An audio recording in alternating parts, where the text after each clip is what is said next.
Hello, everyone. Happy Monday. Welcome back. It's actually Monday this time that this is airing. It's shocking. I'm on time this week, but coming back from vacation last week, so I appreciate all the patience and waiting until I said I would get it up on like Tuesday. That was very ambitious of me. I think it finally went up on Thursday, but this week, Monday, we're back. And as you can see, a new guest, Clarissa, has joined us this week. Very happy to have you. Very excited to talk to you about what's going on in your world. So I appreciate so much you taking the time to join us for this week.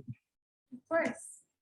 So for me this week, I know last week a lot of my goals were focused on catching up. A lot of my motivators were just kind of still riding that high on vacation. So now that we're a week and a half removed from that, the vacation, the honeymoon phase is kind of over and it's back to the grind fully. So different things motivating me for the week. First one is once we go on these trips, usually like leading up to it, and then after, I usually take a few weeks before and after to just kind of like chill. So this coming week is going to be the catch up with family weekend. So we're going to see my folks and my sister for a bit, just so my daughter can regale everyone with the tales of Disneyland and tell them a million times how she cried on the Little Mermaid ride and about all the characters she met. So that's a big motivator, just getting to spend that time with them, letting her kind of relive those moments. As you know from watching the show, I am a Phillies season ticket holder. I do have a game this weekend, so that's kind of motivating as well to come up on that.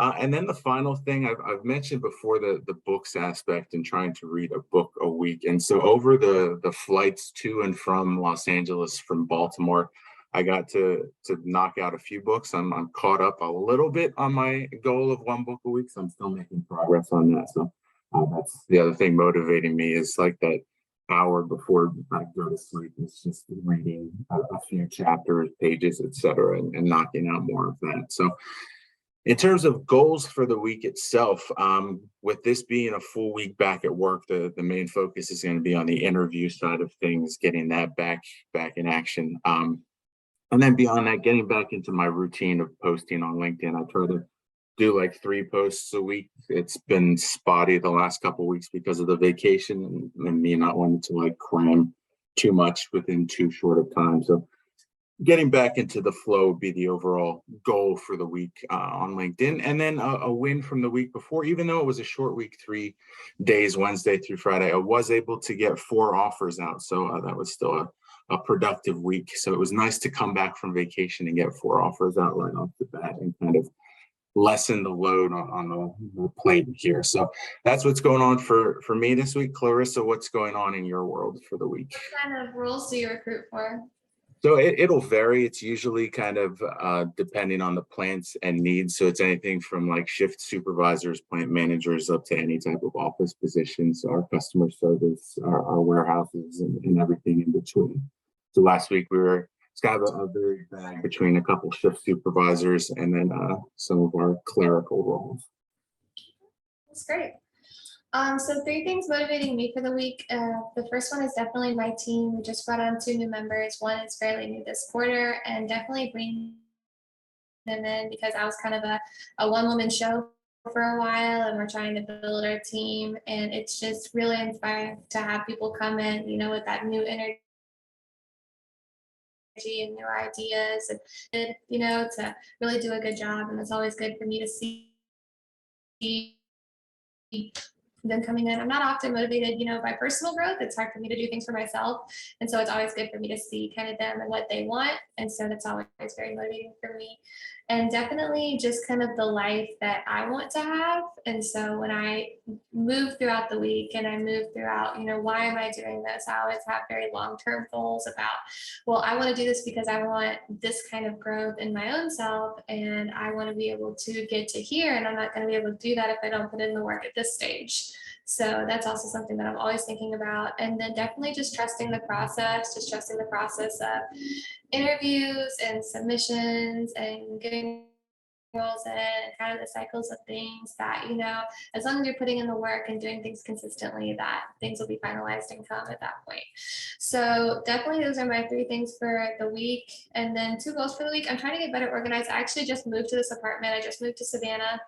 And so just getting everything organized and getting back settled in. I've been working from kind of just a transitional place for a little bit. And so it's hard when you don't really have your own space to really work the way that you want to. And so that's definitely me this week. And then kind of like you said, getting back into content creation, because yeah, I have a pretty large TikTok following. I just started a new TikTok account actually. And then just really getting back in the swing of posting on LinkedIn. Kind of like I said, when you're transitioning, it's very, very hard to focus on content creation, because content creation comes when you're able to sit and kind of think about what you want to post, especially with LinkedIn, the posts are so long.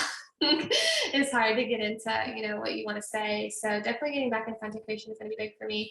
And then when I'm celebrating, we are making great progress on our quarter goals. So a lot of our roles that we have, they take quite a while. We have people interviewing for 3 or 4 weeks, and they're very specific roles with very high level positions. And so it's good to see that when we make a quarter goal that we are already making progress on getting it completed. And so that's a win that I'm celebrating this week. We did have 3 people interviewing in the pipeline, and all of those people are moving forward. So it's really great to see that they're, making progress as well. Yeah, absolutely. Absolutely. Those are fantastic wins to be celebrating now. When I reached out to you, I know you and I had kind of a similar path that started in education and transitioned into recruiting. And we're both part of the same group. I'm sure you've seen that's kind of a popular transition a lot of educators are trying to make into recruiting. So, was it similar to me where it just kind of you fell into it, or was that the plan when you first said I'm transitioning out of education, that recruiting was what you wanted to focus on? I considered a couple different job roles. Recruiting really became my focus after I had considered several different options. And I think a lot of that was because when I got on LinkedIn, recruiters were kind of making content that I felt like I really related to. And it seemed like I had a similar personality to the recruiters that were creating content, but really like the community. And so that's kind of where I felt like I fell in, you know and I was really attracted to just kind of, the idea of helping people make career moves, and, really being the point of contact for people that are in the interview process. I mean, I'm just a people person. And so I did kind of consider a couple other options, but I don't think I really applied to necessarily jobs outside of recruiting. Okay. So one of the things I like to ask any transition teacher that is now in recruiting that joins the show is because it's something that a lot of teachers looking to make the transition ask me all the time. So I like to kind of get that perspective from others as well. So what are some of the skills that you had as an educator that you felt really prepared you to be a successful recruiter? I would definitely say the communication skills, just being able to communicate with a lot of different kinds of people, definitely.